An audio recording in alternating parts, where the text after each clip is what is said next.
पिया को निज घट में खोजरी पिया को निज घट में जो तुम पिया से मिलना चाहो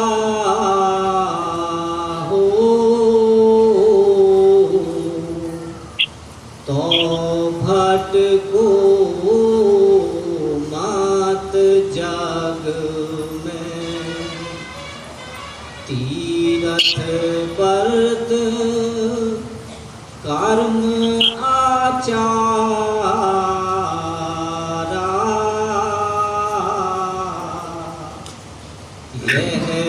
अटका में मग में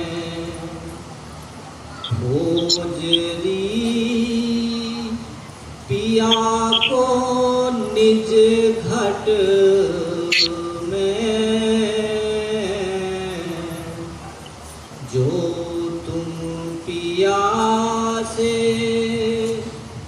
मिलना चाहो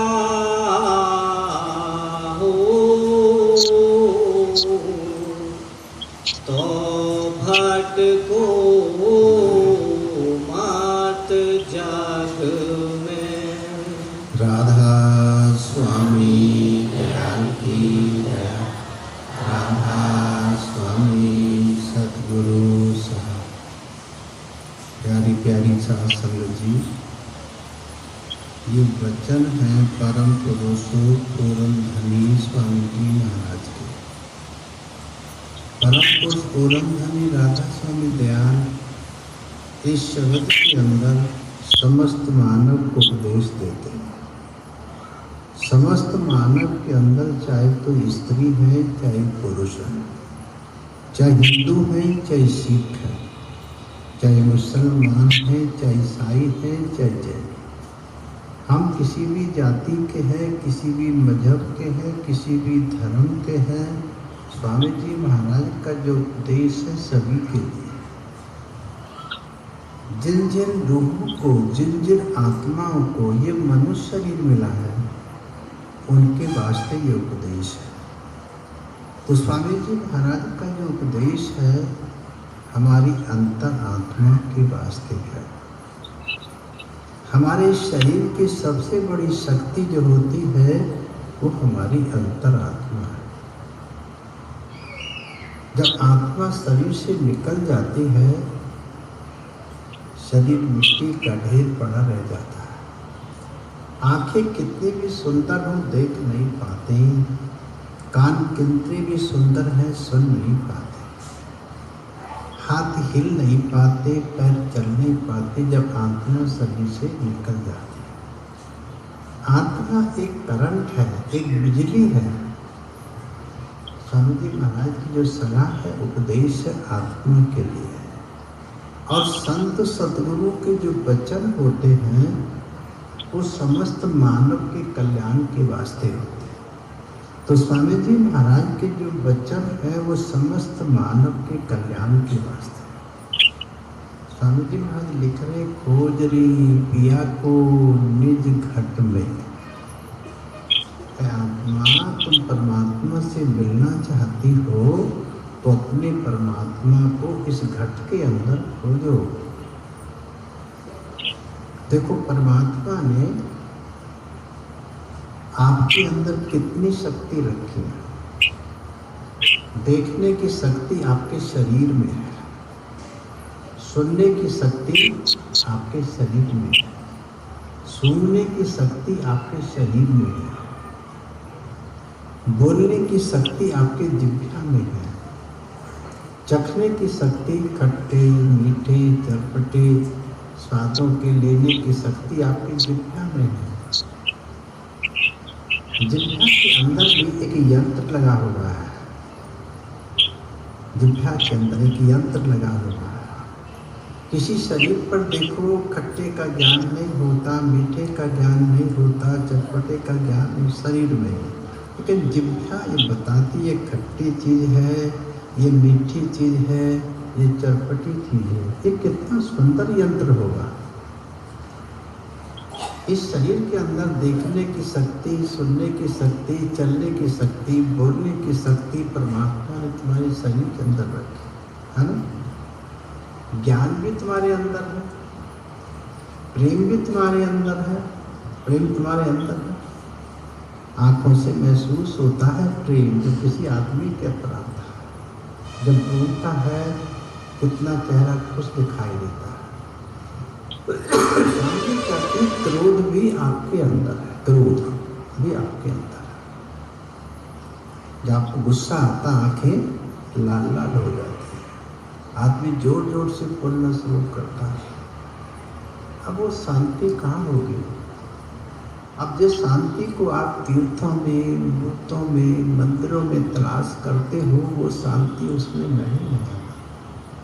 जो शांति परमात्मा ने तुम्हारे अंदर रखी, जिससे आपको सच्ची शांति, सच्चा सुख प्राप्त हो सकता। आत्मा इस शरीर के अंदर है वो चीज़, लेकिन वो शांति का जो स्थान है ये सबसे ऊंचा स्थान है। जब हमारी सूरज सिमट करके, जब हमारी रूह सिमट करके ऊपर की तरफ जाती है, 9 द्वारों को पार करती है, 10वें द्वार में जाती है, आज्ञा चक्र में जाती है, तब उसको अनहद सब सुनाई देता है, तब उसको परम प्रकाश दिखाई देता है इस शरीर के अंदर। जैसे हम किसी मंदिर में जाते हैं,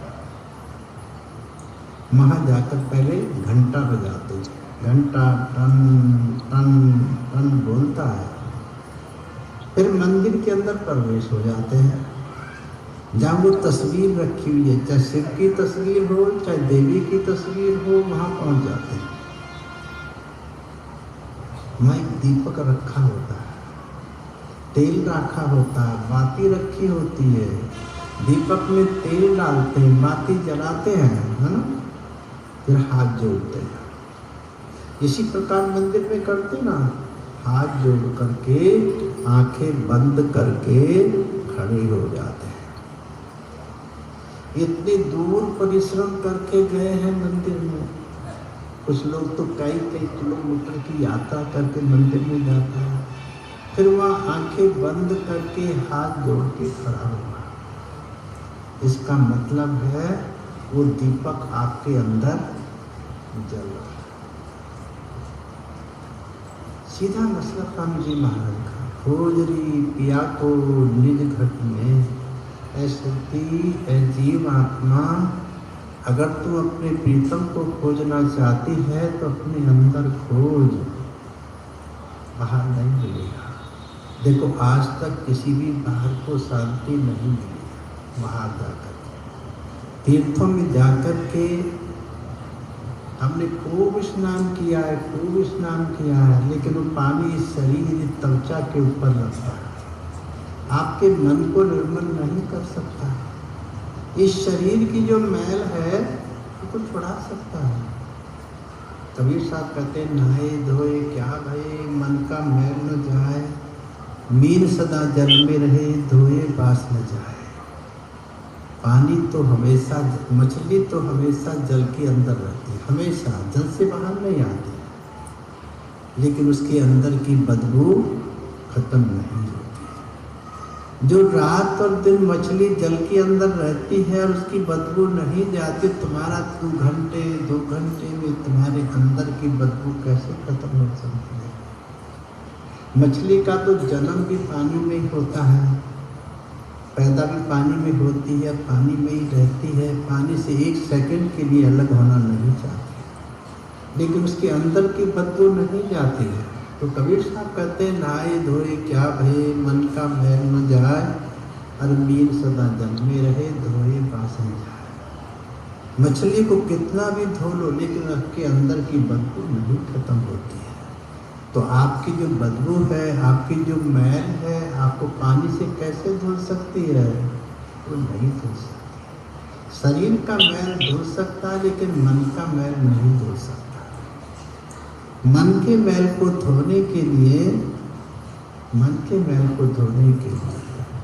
आप सत्संग में जाइए, सत्संग में जाइए, किसी साधु का संग करिए, किसी संत सदगुरु का संग करिए। उनका संग करने से, उनके वचन सुनने से आपके मन का मैल धुल जाता है। बड़े बड़े चोर चोरी छोड़ देते हैं, बड़े बड़े डाकू डकैती छोड़ देते हैं, बड़े बड़े शराबी शराब छोड़ देते हैं, बड़े बड़े जुआरी जुआ छोड़ देते हैं जब वो सत्संग में जाते हैं। तो आपके जो मन की मैल है वो सत्संग आपको दूर करता है। तो स्वामी जी महाराज आपको सलाह देते, हर भाई के वास्ते स्वामी जी महाराज की सलाह। संत सदगुरु के जो वचन है वो कभी निर्थक नहीं होते। आपकी अंतःकरण की सफाई करने के वास्ते होते हैं। जैसे वाल्मीकि कौन थे? लुटेरे थे, डाकू थे। नारद मुनि की संगत मिलने से वाल्मीकि डकैती खत्म करना कर लिया, डकैती डालना शुरू बंद कर दिया, लूटना बंद कर दिया, किसी को पीटना बंद कर दिया और एक जैसे साधु बन गए, ऐसे महात्मा बन गए। राम पैदा भी नहीं हुआ था, राम के पैदा होने से 10,000 वर्ष पहले रामायण लिखकर रख दिया। पैदा भी नहीं हुआ, पैदा हुए 10,000 वर्ष पहले रामायण लिख के वाल्मीकि ने रख दिया। उनको इतना बड़ा ज्ञान हो गया। तो सच्चा जो ज्ञान होता है आत्मा को, कोई शरीर के अंदर प्रवेश करने से ज्ञान होता है।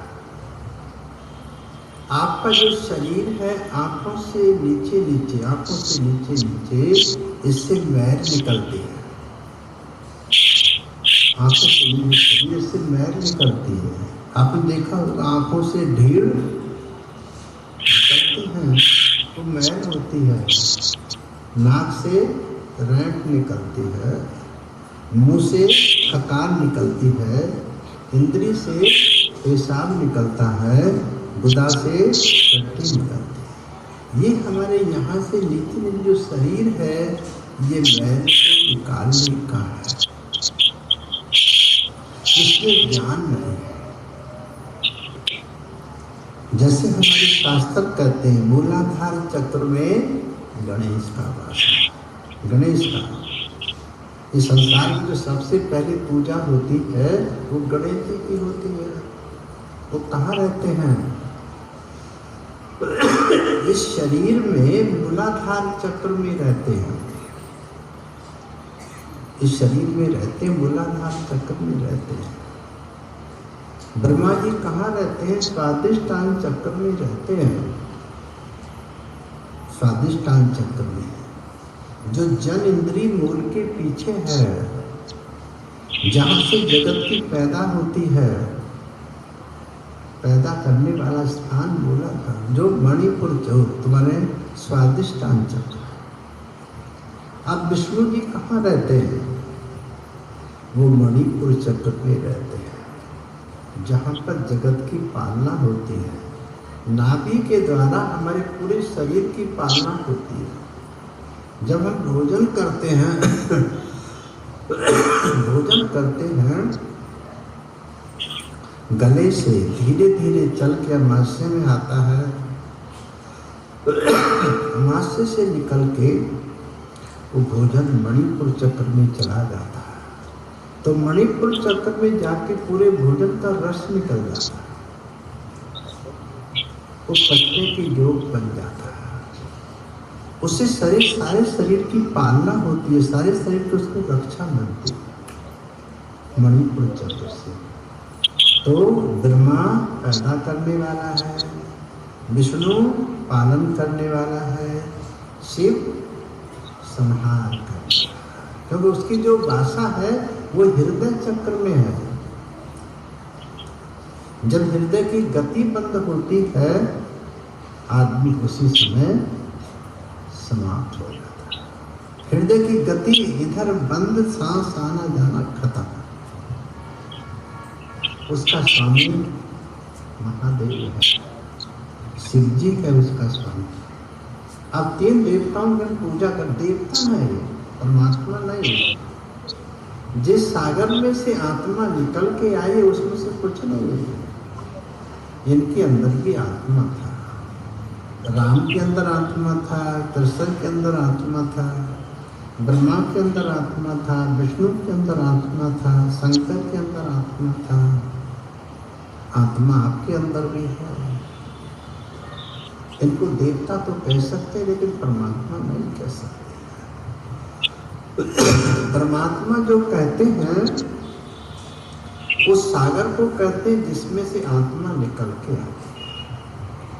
आत्मा एक बूंद होती है, परमात्मा एक सागर होता है। सागर कितना बड़ा होता है, कितनी बूंद उससे निकल जाती है, सागर में कोई कमी आती ही नहीं। तो हम कितनी रूहें निकल के परमात्मा रूपी सागर में से मृतलोक में आए। कितने मानव हैं, कितने जीव जंतु, 84 लाख योनियां हैं, कितनी रूहें आई हैं, लेकिन उस सागर में कोई अंतर नहीं रहा। उसी सागर ने इन आत्माओं को वापस लौटाने के लिए इस संसार में सबसे पहले कबीर साहब बन के आए। कलयुग में कबीर साहब आए, फिर गुरु नानक साहब आए, फिर तुलसी साहब आए, जिनका आश्रम आज हाथरस में है। तुलसी साहब आए, फिर स्वामी जी महाराज आए।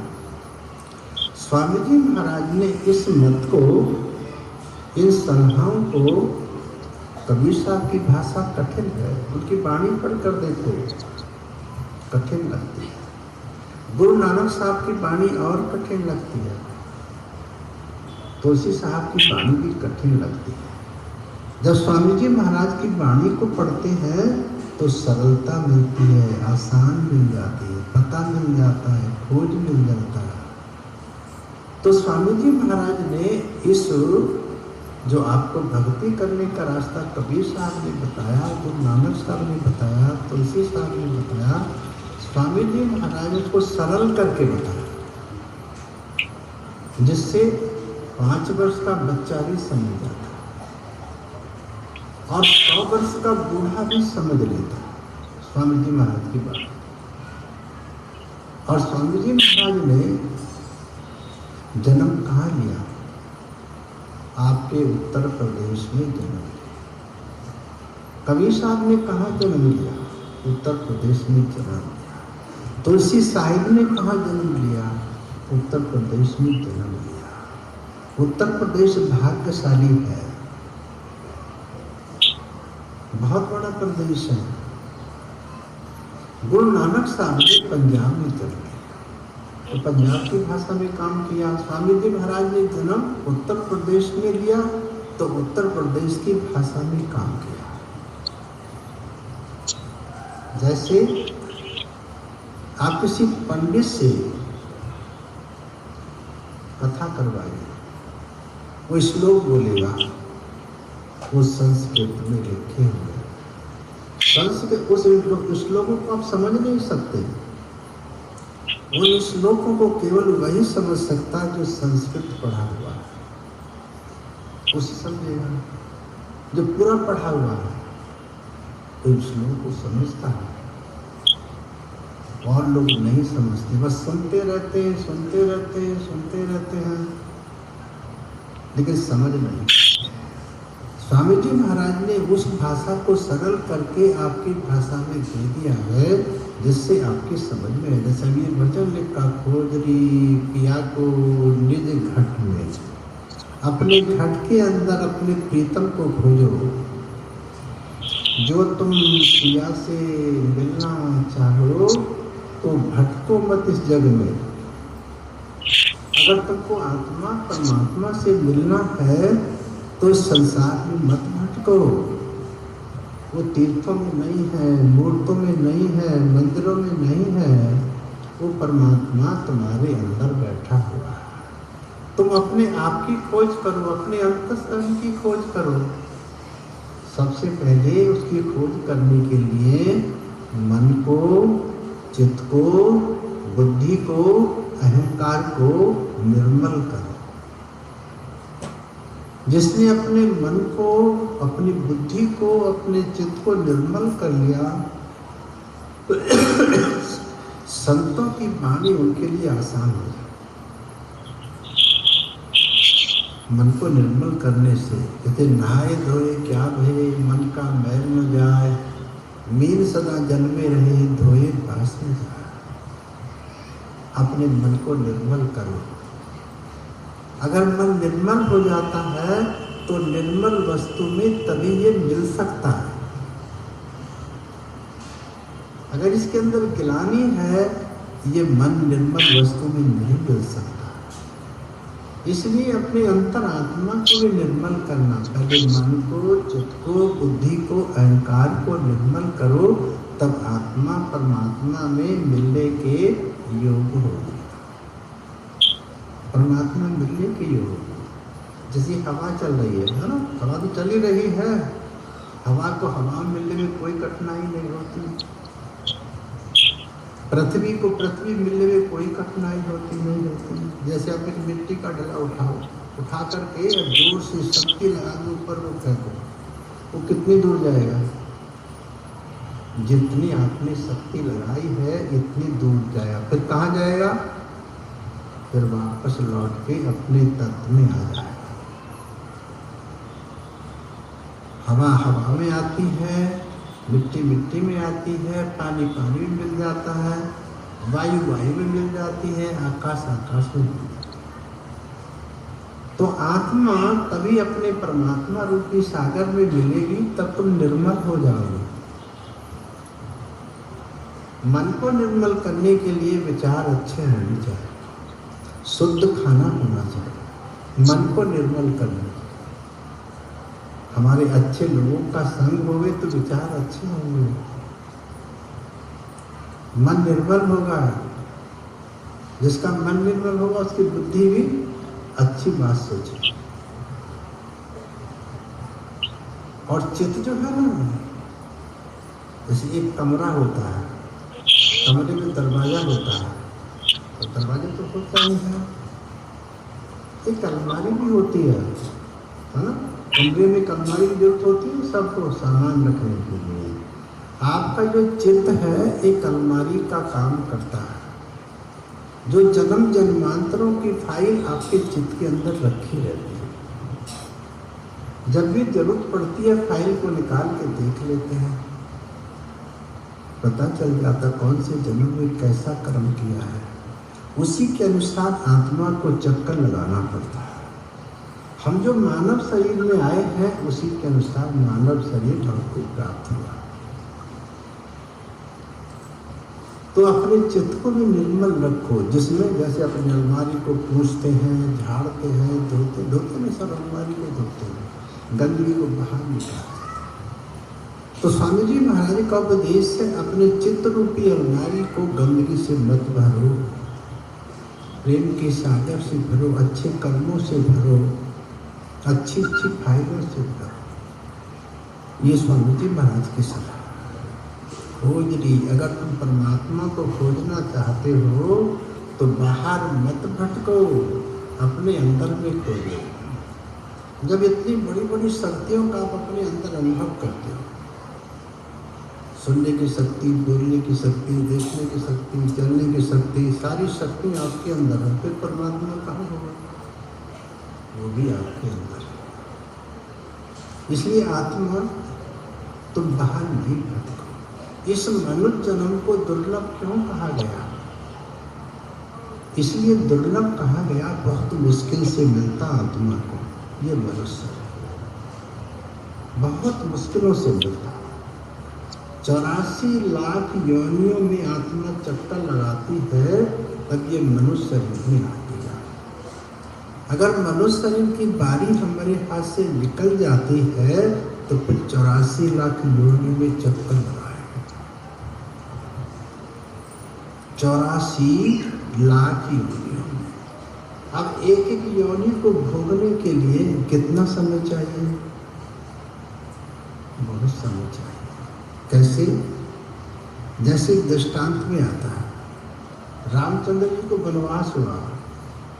रामचंद्र जी वन में जब जाकर रहे तो उन्होंने अपना आश्रम कहाँ बनाया? नासिक में। पंचवटी है वहां का। पंचवटी कहते जहाँ पांच पेड़ वृक्ष बरगद के खड़े हुए थे, उनके नीचे रहने के लिए अपनी कुटी राम ने बनाई। उनमें से 4 पेड़ आज तक मौजूद हैं, एक पेड़ समाप्त हुआ। त्रेता बीत गया, द्वापर बीत गया और कलयुग। इतनी लंबी उम्र उन पेड़ों की खड़े खड़े हो गई। आत्मा उनके अंदर है। आपको ऐसी योनि मिल गई तो आप कितने समय तक खड़े रहेंगे? अगर आदमी 1 रात 2 रात अपनी चरपाई पर नहीं लंबा लौटता है, उसको बड़ी बेचैनी, बड़ी प्यास, बड़ा कष्ट, बड़ा दुख होता है। अब वो खड़े खड़े सो लेते हैं बेचारे, खड़े खड़े खा लेते हैं। अब उन्हें कितना कष्ट होगा। फिर 2-4 वर्ष की बात नहीं है, युगों की बात है। ऐसा भी जन्म आपको मिल सकता है तो कितना कष्ट होगा। उस कष्ट से बचने के लिए स्वामी जी महाराज आत्मा को उपदेश देते हैं, हे आत्मा, तुमको ये मनुष्य शरीर मिला है, ये प्रीतम से मिलने के वास्ते मिला है, ये परमात्मा के नजदीक रहने के वास्ते मिला है। आत्मा का जो स्वामी है वो परमात्मा है, तो परमात्मा से मिलने का ख्याल करो। ये मनुष्य शरीर में मिल सकता है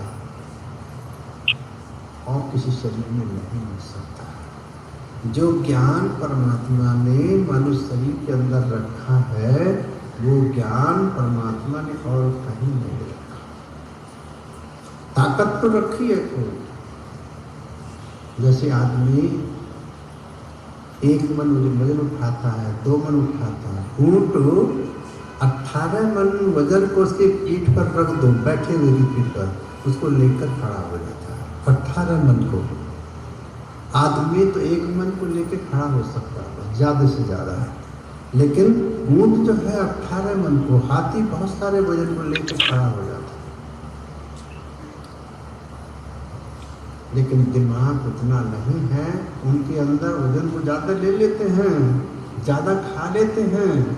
हाथी को भी 18 मन खाना चाहिए रोजाना। आदमी 1 पाव खा करके संतुष्ट हो जाता है। ये मनुष्य शरीर इसलिए दुर्बल है, तुमको ज्ञान परमात्मा ने दिया, इससे ज्ञान प्राप्त होता है। इसे ये भी महसूस होता है, जैसे कोई चोरी करता है, उसे महसूस होता है मैंने चोरी की है, मुझे नहीं करनी चाहिए, लेकिन मन नहीं मानता, फिर करता है। जैसे शराबी को पता है मेरी बीवी दुखी है, मेरे बच्चे दुखी हैं, मुझे ये काम नहीं करना चाहिए, लेकिन उसका मन फिर करवा देता है। शराबी को शराब पिला देता है, जुआरी को जुआ खिला देता है, लेकिन सोच तो उनके अंदर होती है, लेकिन मन नहीं मानता। तो स्वामी जी महाराज का उपदेश है, खोजरी पिया को निज घट में, जो तुम पिया से मिलना चाहो तो भटको मत इस जग में। भटकना किसे कहते हैं? कभी हम तीर्थ करते हैं, कभी हम व्रत करते हैं, कभी जप करते हैं, कभी तप करते हैं, कभी दान करते हैं, कभी पुण्य करते हैं, बहुत सारे कर्म करते हैं। तो हम भटक रहे परमात्मा से, दूर जा रहे परमात्मा से। अगर परमात्मा के नजदीक जाना है तो अपने दिमाग के अंदर सोचो, विचार करो, क्या काम करना चाहिए, क्या नहीं करना चाहिए, क्या खाना चाहिए, क्या नहीं खाना चाहिए, तुमको अंदर से पता चल जाएगा। देखो साधु साधना करने वाले क्या करते, एकांत में बैठ करके अपने ध्यान को अज्ञा चक्र में ले जाते। आज्ञा चक्र में जब परम प्रकाश उनके अंदर होता तो भूख का, प्यास का, नींद का उनको आभास नहीं होता। कुछ मिनटों के लिए सत्संगी बहन भाइयों का भी हो जाता है, कुछ मिनटों के लिए पता नहीं कहाँ बैठा, पर उसी समय होता है जिस समय आत्मा आज्ञा चक्र में चली जाती है, उससे पहले नहीं होता है। आज्ञा चक्र में जाने के बाद जो ख्याल आता है वो परम प्रकाश, वो ज्योति तुम्हारे सामने आती है, इतने उसका दर्शन होता रहता है, इतने कुछ याद नहीं आता। स्वामी जी महाराज की सलाह कि भाई आपको जो मनुष्य शरीर मिला है, इस कमरे को रोजाना झाड़ो। जैसे अपने घर में झाड़ू लगाते हैं ना, क्यों झाड़ू लगाते हैं? कोई ना कोई कारण तो होगा झाड़ू, गंदगी को बाहर निकालना चाहते हैं।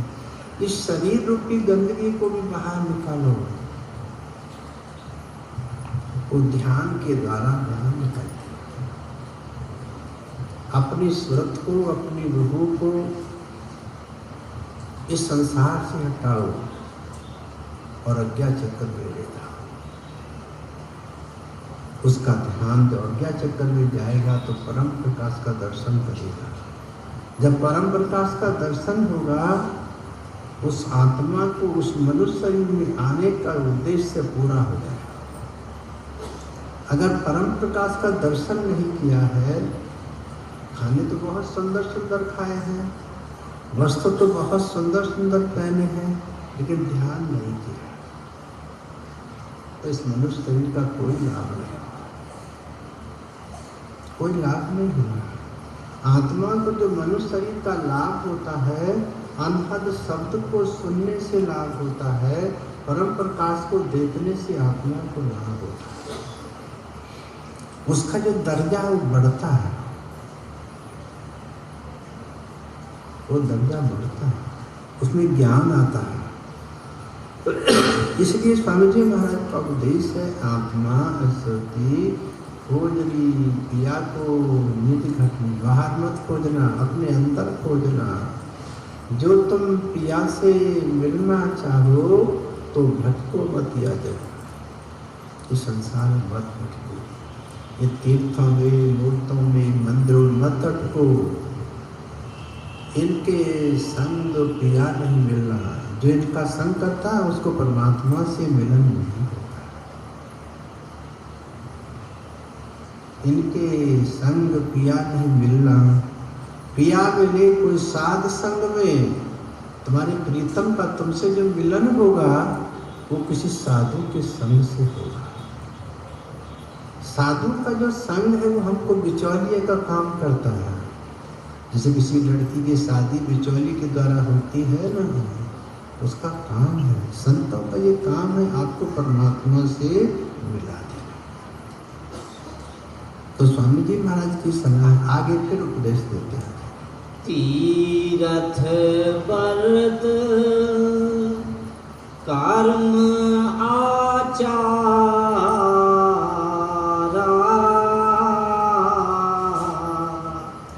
यह आटका में मग में। अब स्वामी जी कहते हैं, ये तीर्थ हैं, ये व्रत हैं, ये जप तप होम यज्ञ है, ये आपको रास्ते में रोक लेते हैं। तुम तो प्रयास करके परमात्मा की तरफ चलने का प्रयत्न किया था, लेकिन हमने रास्ते में तुमको रोक लिया। तुम परमात्मा तक आत्मा नहीं पहुंची हो। जिस दिन परमात्मा तक पहुंचोगी ना, सच्ची शांति आपको प्राप्त होगी। जब सच्ची शांति मिलती है, या धन दौलत की लोड नहीं होती। देखो, धन में किसी को शांति नहीं मिली, लखपति बन जाए, करोड़पति बन जाए, अरबपति बन जाए, लेकिन इच्छाएं बढ़ती रहती हैं, बढ़ती रहती हैं, बढ़ती। तीर्थ व्रत कर्म आचारा, ये अटका में मग में तुझको रास्ते में रोक लेते हैं, परमात्मा से नहीं मिलने देते। देखो, संसार में सच्ची शांति, सच्चा जो सुख है, सच्चा जो आनंद है, हर बीवी को अपने पति के चरणों में मिलता है। धन दौलत में नहीं है, जेवर में नहीं है, सुंदर कपड़ों में नहीं है। सच्ची शांति बीवी को अपने पति के चरणों में मिलती है, सच्चा जो सुख मिलता है। ऐसे आत्मा को जो सच्चा सुख है वो परमात्मा के चरणों में मिलता है। जब परमात्मा से आत्मा मिलती है तो परमात्मा किस रूप में देखती है, क्योंकि तो भवसागर में पड़ी हुई, भवसागर में गिर चुकी है आकर के, और 84 लाख यौन भोग करके ये मनुष्य शरीर पाया, इसकी शक्ति तो क्षण हो गई। लेकिन संत सद्गुरु अपनी शक्ति आपको देते हैं, दर्शन करने की शक्ति आपको प्रदान करते हैं, उस नाम को ग्रहण करने की शक्ति प्रदान करते हैं। तो स्वामी जी महाराज का उपदेश है, क्या बोलते, तीरथ भरत करम अचारा ये अटका में मग्न, तुझको रास्ते में रोक दिया। तो परमात्मा की तरफ जाने वाली बनी थी, लेकिन उन्होंने तुमको रोक दिया, इसी में लगे रहे, इसी में लगे रहे, परमात्मा तक नहीं पहुंच पाते। सच्चा सुख नहीं मिलता, सच्ची शांति नहीं मिलती। सच्ची शांति आत्मा को परमात्मा में जाने के बाद ही मिलती। किसी की बीवी के पास सुंदर सुंदर वस्त्र हैं, सुंदर सुंदर गहने हैं, सुंदर सुंदर जेवर हैं, है ना, लेकिन पति का सुख नहीं है उसको, वो सच्ची शांति मिलेगी उसको? सच्ची शांति नहीं मिलेगी। सच्ची शांति जेवर भी ना होए, कपड़े भी सुंदर ना होए, लेकिन उसका पति उसको प्यार करता हो, वो बिल्कुल संतुष्ट होती है। ऐसे आत्मा को परमात्मा प्यार करते रहेंगे। अब ये तीर्थों में नहीं मिलता हो, ये ऊपर की जो मैल में शरीर को लगी हुई है, शायद वो तो धुल सकती है तीर्थों में जाने से, स्नान करने से, लेकिन मन की मैल साफ नहीं, मन की मैल साफ नहीं होती। तो इसलिए स्वामी जी महाराज का उपदेश है, ये आपको रास्ते में रोक लेते हैं। अगर आपको अपने प्रीतम से मिलना, अपने परमात्मा से मिलना है, तो आत्मा तुम परमात्मा का ध्यान ही करो, और कोई काम नहीं करो, और कोई पूजा नहीं करो, तो परमात्मा का ध्यान ही करो। तो आपको सच्ची शांति, सच्चा सुख मिलेगा, तब आपको अंदर में दर्शन होगा, उस परम प्रकाश का दर्शन होगा, उस अनहद शब्द सुनाई देगा, तब आपको सच्ची शांति मिलेगी। तो स्वामी जी महाराज आगे उपदेश दे रहे हैं, जाप लग सतगुरु मिले न पूरे, पड़े रहोगे आग में। अब स्वामी जी कहते हैं, देखो ऐसती है, जब तक आपको पूर्ण संत सतगुरु नहीं मिल जाते, देखो पूर्ण संत सतगुरु का जो उपदेश होता है, आप उसको समझ सकते हैं। सबसे पहले वो नाम बताता है, सबसे पहले अपने प्रीतम, आपके प्रीतम का भी नाम बताता, जो रास्ते में पढ़ते उनका भी नाम बताता। दूसरे नंबर उनका स्थान बताता, तो आपका गांव तो है ही, आपके परमात्मा का भी गांव जरूर होगा, स्थान बताता है। फिर उद्देश में जाने के बाद उसका पता बताता है कि ऐसी रोशनी आपके अंदर होती है। तीसरे नंबर पर फिर वो उसका आवाज बताता है, वहां पर आपके देश में ऐसी आवाज आती है। आपका भारतवर्ष है, इसमें भी कई प्रकार की भाषा है, जैसे पंजाब में अलग भाषा है, हाँ? उत्तर प्रदेश में अलग भाषा है, केरला में अलग भाषा है, बिहार में अलग भाषा है। ऐसे सहतल की जो आवाज है अलग है, त्रिकुटी की जो आवाज है वो अलग है, 10वें द्वार की जो आवाज है, कुछ लोग 10वां द्वार आज्ञा चक्र को मान लेते हैं, लेकिन 10वां द्वार 2 स्थान से और ऊपर है। फिर भ्रमर गुफा की आवाज अलग है। आप जिस देश से आए हैं, जिस देश को जा रहे हैं, उस देश की आवाज। जब नाम देते हैं सबसे पहले गांव बताते हैं, फिर नाम बताते हैं, फिर गांव बताते हैं, ये गांव का नाम है। फिर उसकी आवाज बताते हैं, ऐसी आवाज है, फिर ऐसा प्रकाश है आपके देश में। जब अंदर आप देखते हैं, आपको बिना बताए सब कुछ ज्ञान होगा। किसी के बताने की कोई जरूरत नहीं है। जो संत सतगुरु ने बता दिया है वो अनुभव करके बताया है। खोजरी पिया को निज घट में, जो तुम पिया से मिलना चाहो तो भटको मत या जग में, इस संसार में मत भटको।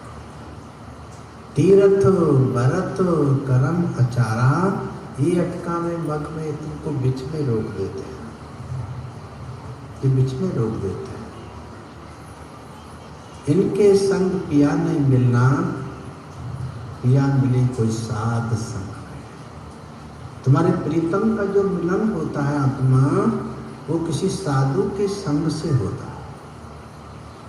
जब तक साधु का संग नहीं करोगी तब तक तुम्हारे प्रीतम का मिलन नहीं होगा। तुम्हारे परमात्मा की जो महिमा है वो वेदों में नहीं है, वो शास्त्रों में नहीं है। 4 वेद हैं, 6 शास्त्र हैं, 18 पुराण हैं, इनमें परमात्मा का जिक्र कहीं नहीं है। राम का भी जिक्र आया है, कृष्ण का भी जिक्र आया है, ब्रह्म का भी जिक्र आया है, विष्णु का जिक्र आया है, महादेव का जिक्र आया है, और ऋषि मुनियों की कथा भी आई है। लेकिन जिस सागर में से आत्मा निकल के उसका जिक्र नहीं आया। आप कहीं भी पढ़ के देखें। तो स्वामी जी महाराज का उपदेश है, खोजरी पिया को निज घट में, बाहर मत खोजना उसको, तुम अपने अंदर में खोजना। आपका शरीर बहुत कीमती है, इसकी कीमत बयान नहीं की जा सकती। 2 आँख हैं ये कितने कीमती हैं, 2 फेफड़े हैं ये, है ना, सबको है ना, ये कितने कीमती हैं। आदमी कोई मशीन बनाता है, बहुत मशीन बनाता है, कोई मशीन 12 घंटे चलने के बाद रेस्ट मांगती है, कोई मशीन 24 घंटे चलने के बाद रेस्ट मांगती है, कोई मशीन आदमी ने ऐसी बनाई है 6 महीने चलती है लगातार, रात को भी चलती है, दिन में 6 महीने चलती है, तो रेस्ट मांगती है। कोई मशीन ऐसी भी बनाई है आदमी ने जो साल से साल भर तक चलती रहती है, लेकिन साल भर के बाद रेस्ट मांगती है। किसी को देख लो, लेकिन आपका जो फेफड़ा है ये कभी रेस्ट नहीं मांगता ना। तुम सो जाते हो, ये काम करता रहता है, तुम खाते रहते हो, ये काम करता रहता, सांस लेता रहता है, छोड़ता रहता है। जिस दिन ये काम करना बंद करेगा उतना आपका खेल खत्म। जितना फेफड़ों ने काम करना बंद कर दिया, आपका खेल खत्म हो गया। अब ये कितनी कीमती मशीन होगी, ये फेफड़े कितना कीमती होगा, जो साल से साल वो काम करती, उसे कितने करोड़ रुपए की आती होगी। लेकिन आपका जीवन माता के गर्भ से शुरू करता है, ये फेफड़े, बच्चा सांस लेना छोड़ना शुरू करता है, माता के गर्भ से शुरू करता है, अंतिम श्वास तक चलता ही रहता है, चलता ही रहता है। ये कितना कीमती है। ये अज्ञानता के कारण हम क्या करते हैं ना, इन फेफड़ों में धुआं बीड़ी के द्वारा धुआं भरते हैं, सिगरेट का धुआं भरते हैं, ऐसी ऐसी वस्तु ग्रहण करते हैं जो फेफड़ों को नुकसान देती हैं। बस संत सदगुरु उनसे बचाने का प्रयत्न करते हैं। इन फेफड़ों का सुरक्षित रखो, आराम से सांस लो, आराम से सांस जाने दो। कुछ आदमी कहते हैं राधा स्वामी वाले तो शराब पीनी छुड़ा देते हैं, कबाब खाना छुड़ा देते हैं, बीड़ी सिगरेट पीने को मना करते हैं। नहीं, तुम्हारी भलाई के लिए करते हैं, ताकि तुम्हारे फेफड़ों की लंबी आयु हो, ये लंबे समय तक काम करते रहे। जब लंबे समय काम करेंगे तो अपना काम जरूर पूरा कर लोगे। भजन ध्यान का जो काम है तभी पूरा। इसलिए स्वामी जी महाराज की सलाह है, स्वामी जी महाराज का उपदेश है। आगे फिर स्वामी जी महाराज समझा, नाम सुधा रस कभी न पाओ,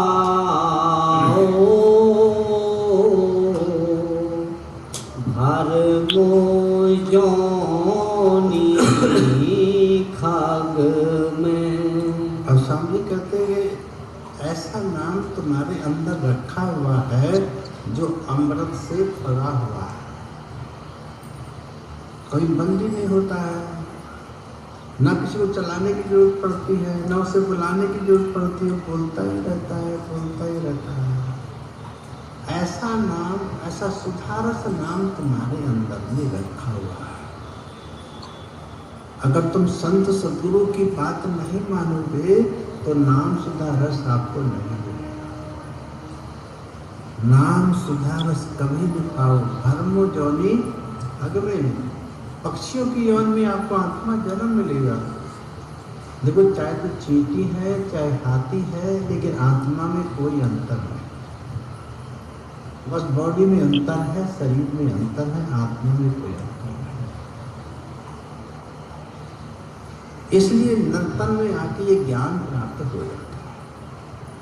देखो, कभी संत सद्गुरु पक्षियों को बैठा के सत्संग नहीं करते, हाथी घोड़ों को बिठा के सत्संग नहीं करते, मानव को बिठा के वो परमात्मा की बात को समझाने का प्रयास करते, क्योंकि यही समझ सकता है। बस 84 लाख और यौन में और कोई नहीं समझ सकता। खा तो ज़्यादा सकते हैं, पी तो ज़्यादा सकते हैं, दौड़ तो ज़्यादा सकते हैं, उड़ तो बहुत लोग पक्षी उड़ जाते हैं, लेकिन बात को समझ केवल मानव की ही आती है। ये स्वामी जी महाराज की सलाह। अगर तुमने इस मनुष्य शरीर में उस आत्मा ने, उस परमात्मा की खोज नहीं की तो पक्षियों की यौन में जन्म लेना। धर्मो जौनी खग में पक्षियों की यौनी में जन्म होगा। ये मनुष्य शरीर तुम्हारे हाथ से निकल गया।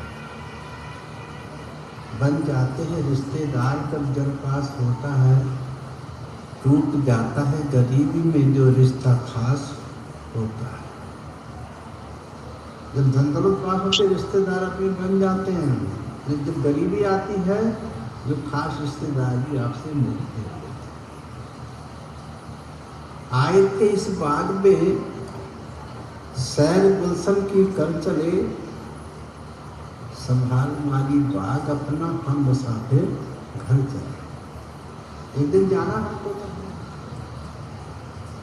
इस सुंदर बाग में आए हैं देखने के लिए कि सैर कर ली, अब हमको जाना जरूरी है। निश्चित कर लो, एक दिन जाना है। जाना है, रहना नहीं, चलना विश्वा बीस, सहजो तनिक सुहाग पर ताक था रे शीश।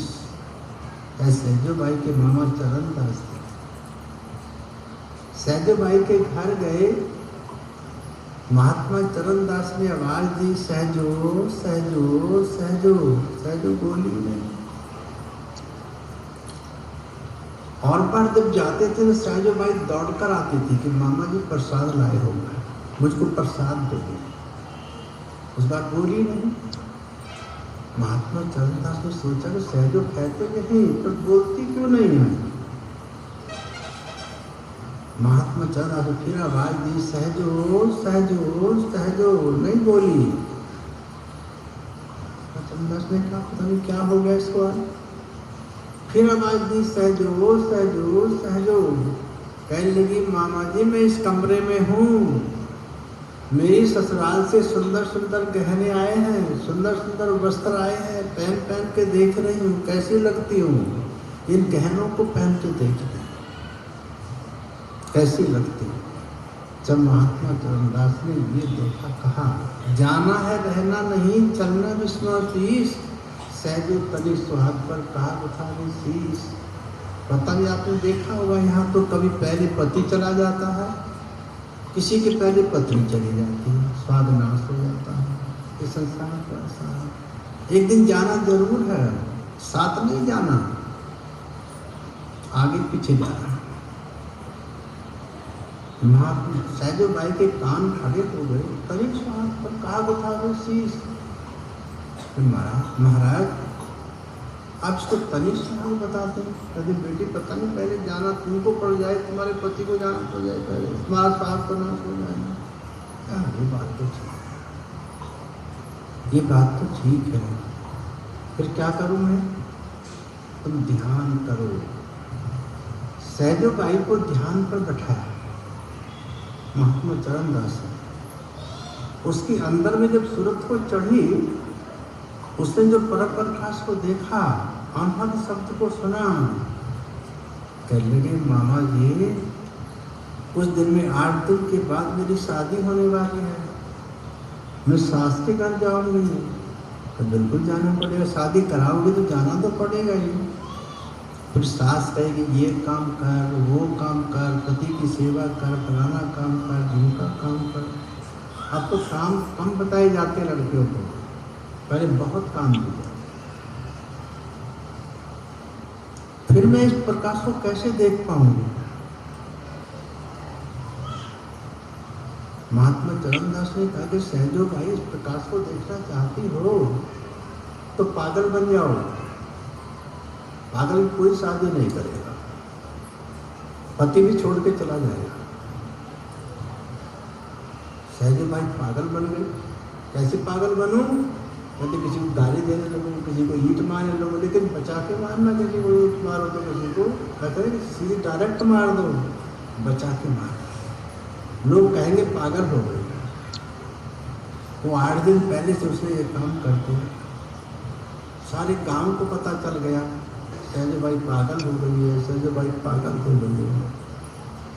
सहजो बाई की बारात आ रही थी, रास्ते में ग्वालिया पशु चरा रहे थे अपने। तो ग्वालिया पूछने लगे कि बारात कहाँ जा रही है भैया? कह रहे सहजो बाई के पिता का नाम लेकर फलाने के घर जा रहे हैं। और लड़की तो पागल हो गई है, वो ईंट मारती है, पत्थर मारती है, गाली देती है। बारात रुक गई। कुछ लोगों ने कहा ग्वालिया शैतान होते हैं, इनकी बात मत मानो, शहर में जाओ और पता करो। बारात को नहीं रोक दो।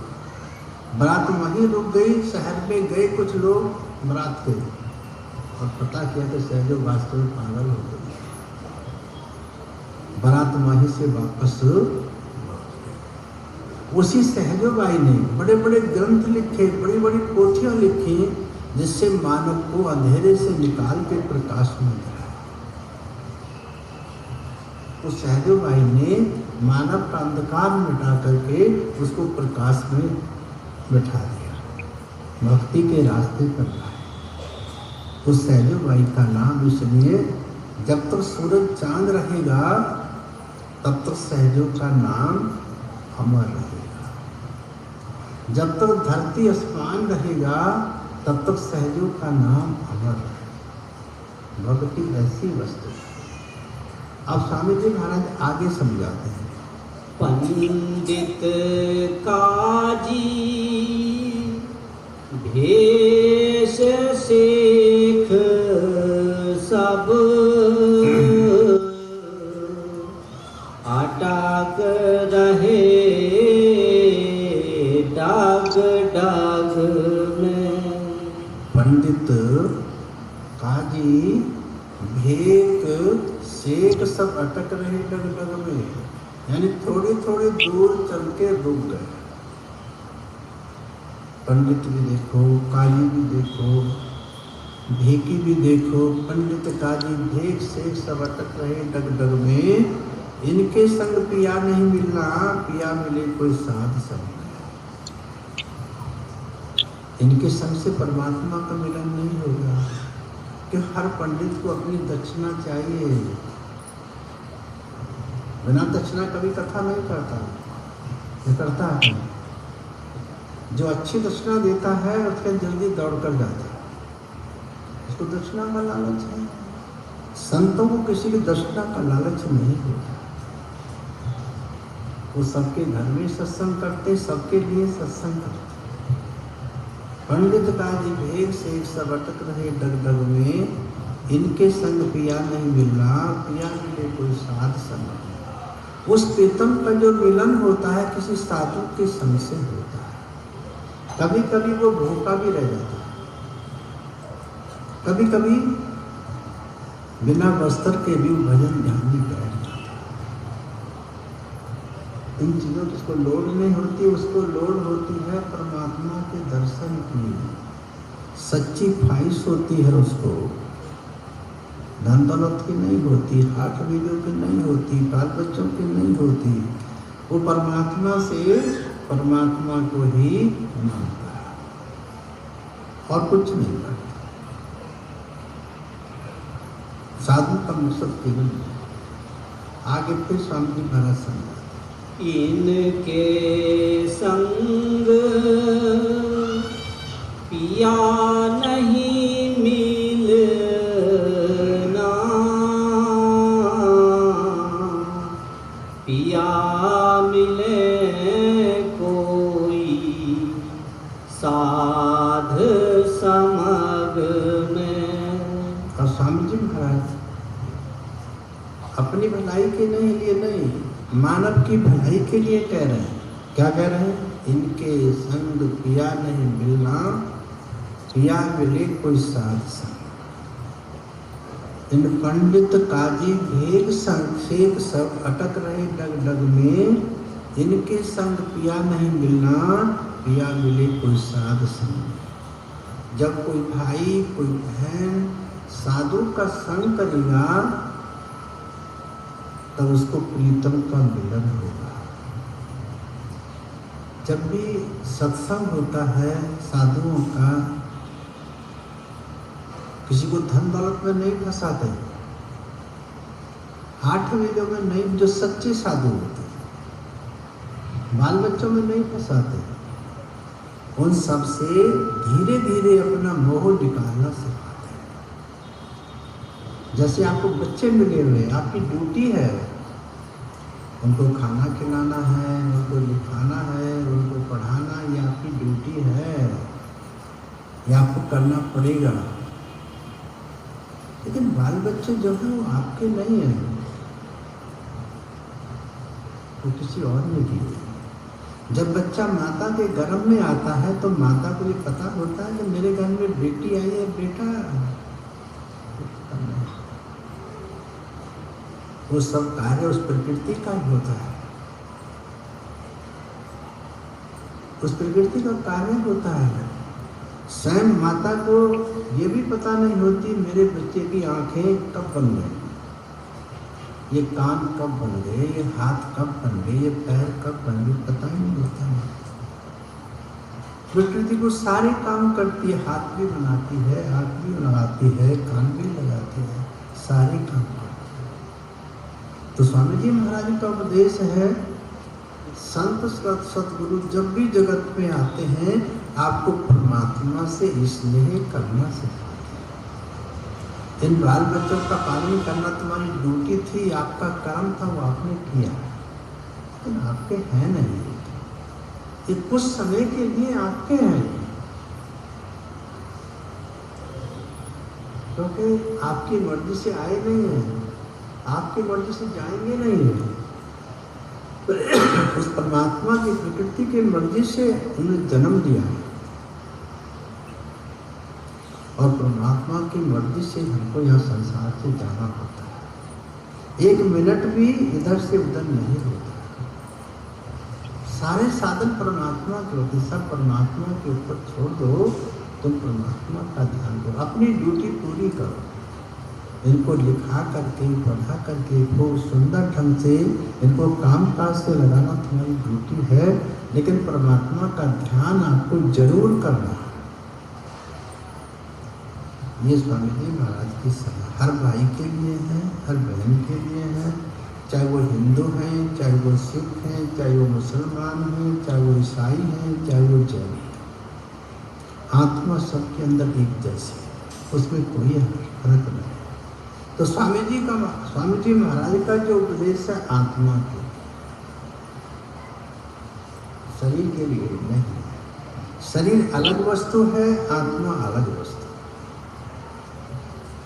शरीर निकलते के शरीर से निकलती है जिस वक्त उसी समय मिट्टी का ढेर हो जाता है, आंखें बेकार हो जाती हैं, हाथ बेकार हो जाते हैं, सब चीज बेकार हो जाता है। आत्मा के निकलने के बाद सबसे अमूल्य वस्तु तुम्हारे शरीर पे आत्मा है। उसी का जिक्र संत सदगुरु स्वामी जी महाराज उसी का जिक्र कर रहे हैं। आगे फिर समझ यह तो भूले विषय बास में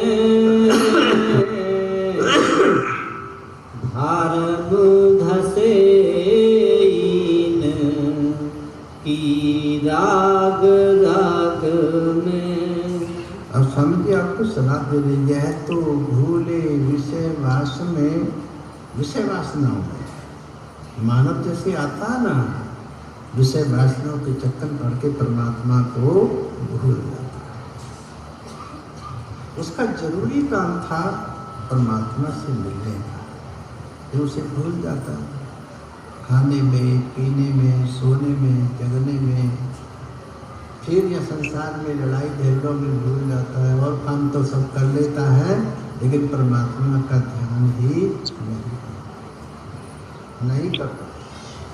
इसलिए सबसे पहले हमको परमात्मा का ध्यान ही करना चाहिए। सबसे पहले हमारा कर्म बनता है अपने परमात्मा का ध्यान करें। पतिव्रता वही बीवी होती है जो अपने पति के हुक्म का पालन करती है, अपने पति की सेवा करती है, केवल अपने पति को ही पति समझती और किसी को पति नहीं समझती है, उसको पतिव्रता कहते हैं। ऐसी पतिव्रता स्त्री को देवता प्रणाम करते हैं, जो अपने पति का स्वागत करती है, सम्मान करती है। जैसे महासती अनसुईया थी, एक बार उनकी परीक्षा, उनके इम्तिहान के लिए ब्रह्मा विष्णु जी आए, महादेव जी तीनों आए और साधु रूप बनाकर आए। माता के घर की डोडी पर आके अलग जगा दिया। जैसे अलग जगाया, माता भिक्षा लेकर आई। तीनों ने कहा कि माता ये भिक्षा नहीं चाहिए हमको। माता अनसुईया ने पूछा और तुम्हें क्या चाहिए? कि माता पहले 3 वचन दो। माता अनसुईया अपने पतिव्रत धर्म पे अटल थी, वो 3 वचन दिए माता अनसुईया।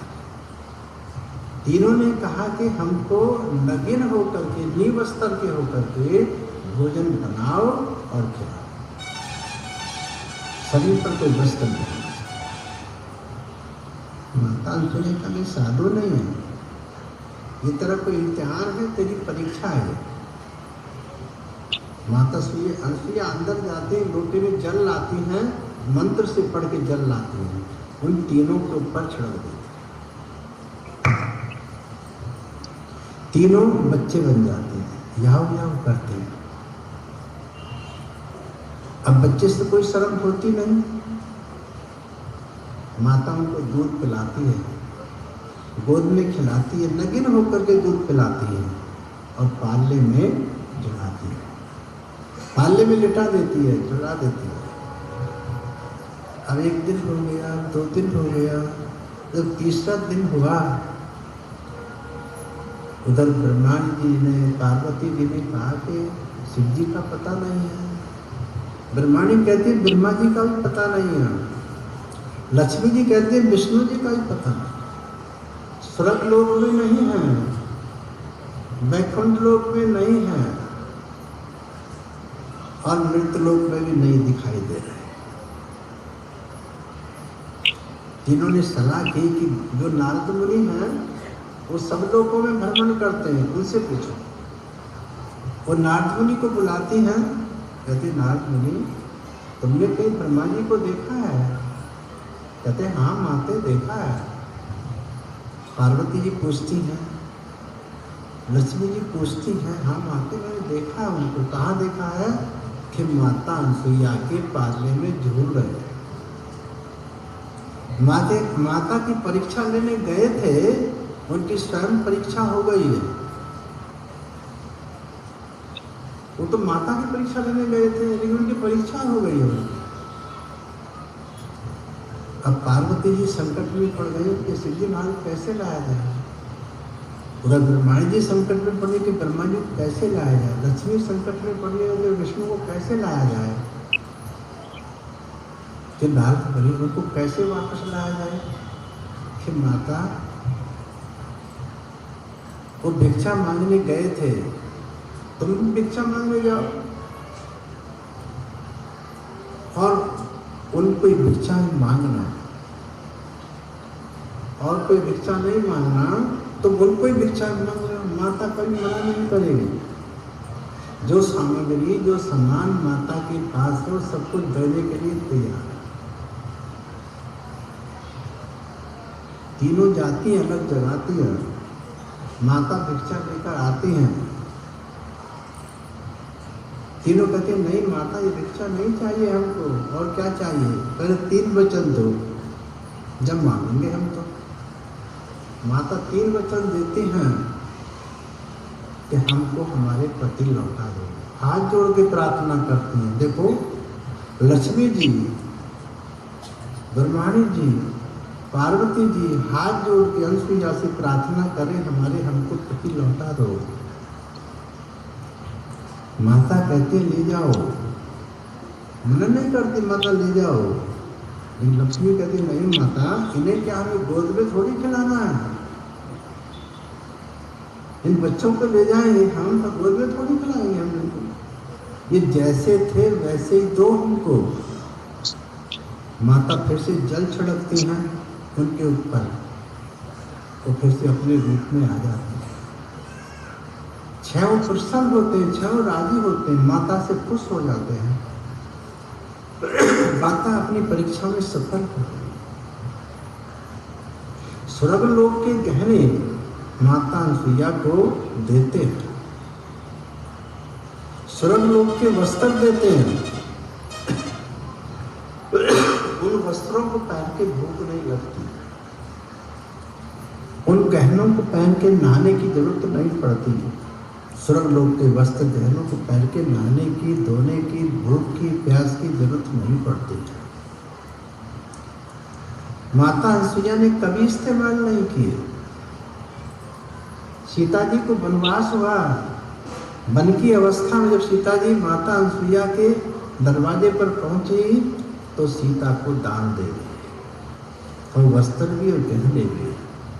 तो सीता जी को जब रावण चुरा कर ले गया, 10 महीने तक उन वस्त्रों को, उन गहनों को पहन के बैठे थे, खाना नहीं खाया, कभी स्नान नहीं किया, कभी वस्त्र नहीं धोए उन्होंने, ऐसे बैठे। पतिव्रता स्त्री का जो धर्म होता है उससे देवता सब नमस्कार। जब ब्रह्मा जैसे, विष्णु जैसे हमारे भारतवर्ष में इतने ज्ञानवान, इतने पतिव्रता स्त्री पैदा होती है। आपका जन्म भी उसी भारत में हुआ है। ये बहुत सुंदर देश है, ऐसा देश और कोई दूसरा नहीं है। इसी में भजन ध्यान आप बैठ के कर सकते हैं। किसी और देश में भजन ध्यान की बातें नहीं होती। ये जो सत्संग भी होते हैं आपके भारतवर्ष में ही होते हैं।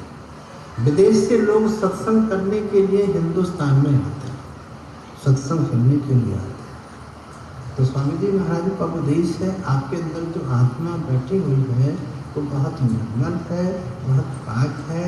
वो परमात्मा के अंदर से निकल के आई है। वो परमात्मा से मिलने का इंतजार कर रही है, अपने देश को वापस जाने का इंतजार। आपका देश ऐसा सुंदर देश है। तो स्वामी जी महाराज आगे समझाते, बिना संत कोई भेद न पावे, वे तो है काहे अलग में। अब स्वामी जी महाराज आप सभी भाइयों को, सभी बहनों को उपदेश दे रहे हैं। ये भेद बिना संत के आपको नहीं मिलेगा। बिना संत कोई भेद न पावे, वह तो ही कहे अलग में। आत्मा वृत्त रूप अलग बैठा करके उस परमात्मा का विषय बतलाते हैं। चुपचाप एकांत में बैठा करके आपको परमात्मा का अनुभव कराने चलाते हैं। परमात्मा के अनहद शब्द को सुनाना चाहते हैं। हर भाई हर बहन को अधिकार है, लेकिन अपने नियमों का पालन करते हुए उपदेश लेना चाहिए। आगे फिर स्वामी जी महाराज समझाते हैं, जब लग संत मिले नहीं तुमको, खाए ठगोरी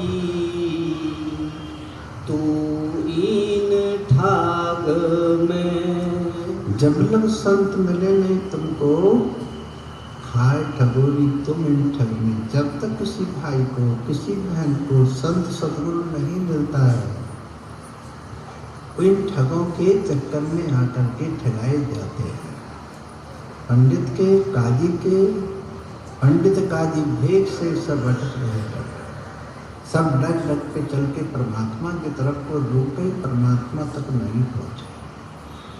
वहाँ की बातें करते, वेद शास्त्रों की बातें करते, ग्रंथ पोथियों की बातें करते हैं, लेकिन अंदर में वहाँ तक खुद जाते नहीं। पढ़ लिख के किताबों को पढ़ पढ़ के ज्ञान प्राप्त कर लिया है, लेकिन अपने अंदर के ज्ञान को प्राप्त नहीं किया है। जिस भाई ने, जिस बहन ने अपने अंदर का ज्ञान प्राप्त नहीं किया है, वो सच्चा साधु नहीं हो सकता। सच्चा साधु वही होता है जो रोजाना भजन ध्यान के द्वारा अपने अंतर में पूर्णमासी के चंद्रमा को देखता है। रोजाना वो चंद्रमा का दर्शन करता है। महात्मा तब होता है तब लाल सूरज का अपने अंदर दर्शन करता है। तब ये लाल वस्त्र पहनने का अधिकार मानव को होता है। कबीर साहब कहते हैं, लाली देखन मैं गई, मैं भी हो गई लाल, लाली मेरे लाल की जी देखूं तितला। मैं तो उस लाली को देखने के गई थी, जब लाली में गई तो मैं भी लाल हो गई। लाली मेरे लाल की जी देखूं तितलाल। अरे लालो महल, लालो केवड़िया, लालन लागी झालरिया हो। ऐसे महल में प्रवेश हो जाओगे जो लाल ही लाल, अंदर से भी बाहर से भी, और जब तक उस महल में जाती हो तुम भी लाल हो जाओ, तुम भी लाल हो। ऐसा प्रकाश को देख करके तुम फिर ऐसे बनते हो। लाल वस्त्र पहनने का तभी अधिकार मिलता है, तब सच्चा महात्मा होता। वो झूठ नहीं बोलता। अगर झूठ बोलता तो प्रकाश नहीं दिखता, झूठे आदमी को नहीं दिखता। जो झूठ नहीं बोलता, किसी को धोखा नहीं देता, उसके अंदर वो प्रकाश आता है, उसके अंदर वो अनहद शब्द सुनाई देता है। ये स्वामी जी महाराज की सभा, स्वामी जी महाराज का उपदेश है। आगे फिर समझाते हैं, राधा स्वामी शरण गहो तो रलो ज्योति जगमग में। अब स्वामी जी महाराज शब्द को समाप्त करते हुए बड़े प्यार से उपदेश देते हैं, राधा तुम अपने स्वामी की शरण कहो तो उस ज्योति में मिल जाओगी, रलो ज्योत जगमग में। जो बीवी अपने पति का हुक्म में चलती है, अपने पति की सहायता करती है, मदद करती है, अपने पति को सहयोग करके उसका पति कभी नाराज नहीं होता, उसको पूर्ण विश्वास होता है अपने पति के ऊपर, पति को भी उस पत्नी पर विश्वास होता है, उसके बगैर वो कभी कुछ नहीं करता। जब बीवी बात नहीं मानती तो पति बात नहीं मानता, घर में फिर झगड़ा हो जाता है, झगड़े में हमारा नुकसान हो जाता है। तो स्वामी जी महाराज कह के राधा तुम अपने स्वामी की शरण कहो। अगर जब अपने स्वामी की शरण चली जाओ तो डलो ज्योत जगमग में, उस ज्योति का अंदर जो आपके प्रकाश हो रहा है ना उसमें जाके मिल जाओ, उस जगमगाहट में पहुंच जाओगे। रलो ज्योत जगमग में, उस ज्योति के प्रकाश में आप चली जाओ। ये जो मनुष्य शरीर हमको मिला है इसी रास्ते में। देखो स्वामी जी महाराज ने किसी भी भाई को जैसा जो काम करता है, स्वामी कहते काम किए जा, नाम लिए जा, यहाँ काबू को घर में क्या, अरे परदेशों में गांव बसत है, यहाँ काबू को डरवे क्या। ये तो परदेश है, हम परदेश में आए हुए हैं, आत्मा का देश नहीं है ये शरीर का देश है। शरीर अलग है, आत्मा अलग है। शरीर 5 तत्वों से बनता है, पृथ्वी से, जल से, पृथ्वी की जरूरत है ना शरीर को, बिना पृथ्वी के शरीर नहीं रह सकता, बिना पानी के नहीं रह सकता, बिना अग्नि के। जब डॉक्टर किसी को बुखार हो जाता है टेम्परेचर देखता है, कितना टेम्परेचर है, अगर 98 से ज़्यादा तो कोई ना गड़बड़ इसके शरीर में हो रही है। अगर 98 98.5 टेम्परेचर है तो इसके मुताबिक इसका शरीर ठीक है। हमारे शरीर को 98.5 टेम्परेचर की आवश्यकता है, वैसे ठीक। अगर टेम्परेचर बढ़ा हुआ है तो आपको बुखार हो रहा है, किसी को 2 बुखार होता है, किसी को 3 होता है, किसी को 4 होता है, बुखार हो जाता है, आप परेशान हो जाते हैं। तो स्वामी महाराज कहते राधा तुम अपने स्वामी की शरण ग्रहण कर लोगी तो रलो ज्योत जगमग में, आपके अंदर ज्योति में मिल जाओगी जो जगमगा रही है, संसार को चला रही है, प्रकाश का प्रकाश कर रही है, वो ज्योति में चली है। आपके अंदर बहुत बड़ी शक्ति है जो अज्ञान आपके अंदर रखी है परमात्मा। तो इसी के साथ ये सबक समाप्त होता है। आज का जो सत्संग था ये हुजूर बाबा त्रिवेणी साहब की चढ़ाई का दिन था, जिनकी गद्दी आज हाथरस में है। वहाँ पर महंत रहते हैं, वो काम करते हैं, कुछ लोग वहाँ जाते भी हैं दर्शन करने के लिए।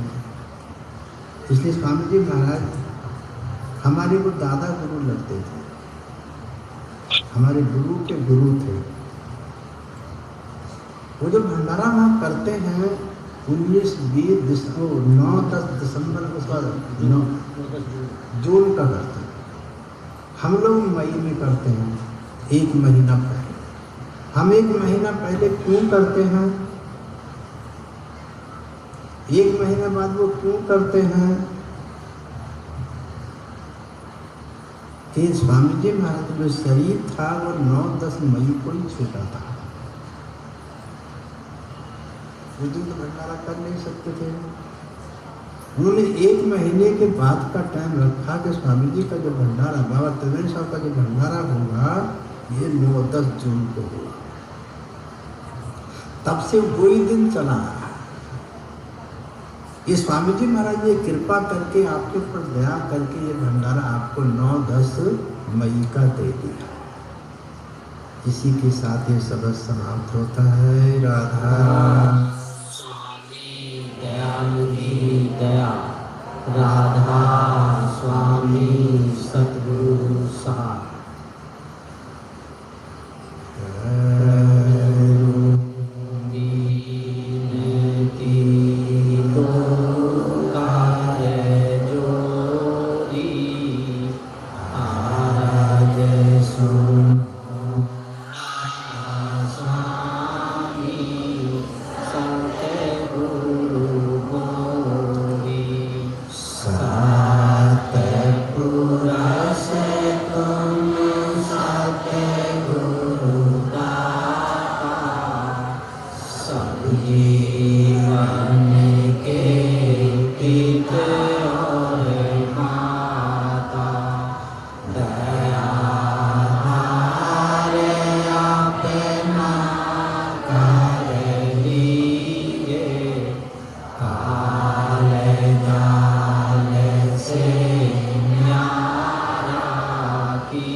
एक बार सभी भाई सभी बहन प्यार से मिल के बोलना, राधा स्वामी दयाल की दया, राधा स्वामी सद्गुरु साई। एक बार फिर बोलो, राधा स्वामी दयाल की दया, राधा स्वामी सद्गुरु साई।